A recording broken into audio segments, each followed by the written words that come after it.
অধিকাংশ ভারতের পশ্চিমবঙ্গ থেকে বাংলাদেশের দক্ষিণ পশ্চিমাঞ্চল হয়ে উত্তর বঙ্গোপসাগর পর্যন্ত বিস্তৃত রয়েছে।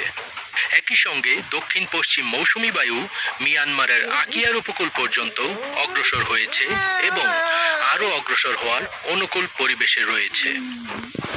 আজ শনিবার ২৪ মে সন্ধ্যা ৬টা পর্যন্ত ঢাকা, বরিশাল ও চট্টগ্রাম বিভাগের কিছু কিছু জায়গায় এবং রাজশাহী, রংপুর, ময়মনসিংহ, খুলনা ও সিলেট বিভাগের দু এক জায়গায় বজ্রসহ বৃষ্টি অথবা দমকা হাওয়া সহ বৃষ্টি হতে পারে।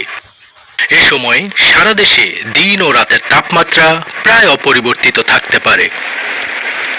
আগামীকাল রবিবার ২৫ মে পর্যন্ত চট্টগ্রাম ও সিলেট বিভাগের কিছু কিছু জায়গায় এবং রাজশাহী, রংপুর, ময়মনসিংহ, ঢাকা, খুলনা ও বরিশাল বিভাগের দু এক জায়গায় হালকা থেকে মাঝারি ধরনের বৃষ্টি বা বজ্রসহ বৃষ্টি হতে পারে।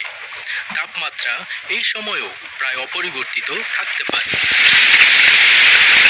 সোমবার ২৬ মে পর্যন্ত রাজশাহী, রংপুর, ময়মনসিংহ ও সিলেট বিভাগের অনেক জায়গায় এবং ঢাকা, খুলনা, বরিশাল ও চট্টগ্রাম বিভাগের কিছু কিছু জায়গায় বৃষ্টি অথবা বজ্রসহ বৃষ্টি হতে পারে। রংপুর, ময়মনসিংহ ও সিলেট বিভাগের কোথাও কোথাও মাঝারি থেকে ভারী বর্ষণ হতে পারে।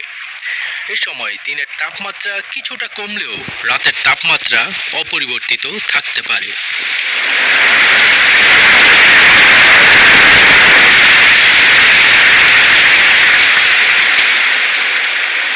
অন্যদিকে মঙ্গলবার ২৭ মে সন্ধ্যা ৬টা পর্যন্ত রংপুর ও চট্টগ্রাম বিভাগের কিছু কিছু জায়গায় এবং রাজশাহী, ময়মনসিংহ, ঢাকা, খুলনা, বরিশাল ও সিলেট বিভাগের দু এক জায়গায় অস্থায়ীভাবে দমকা হাওয়া সহ বিদ্যুৎ চমকানো বা হালকা থেকে মাঝারি ধরনের বৃষ্টি অথবা বজ্রসহ বৃষ্টি হতে পারে।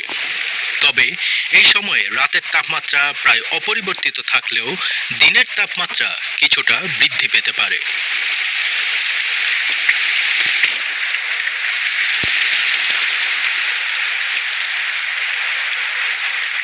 ফার্স্ট বিট তাজ, এটিএন বাংলা।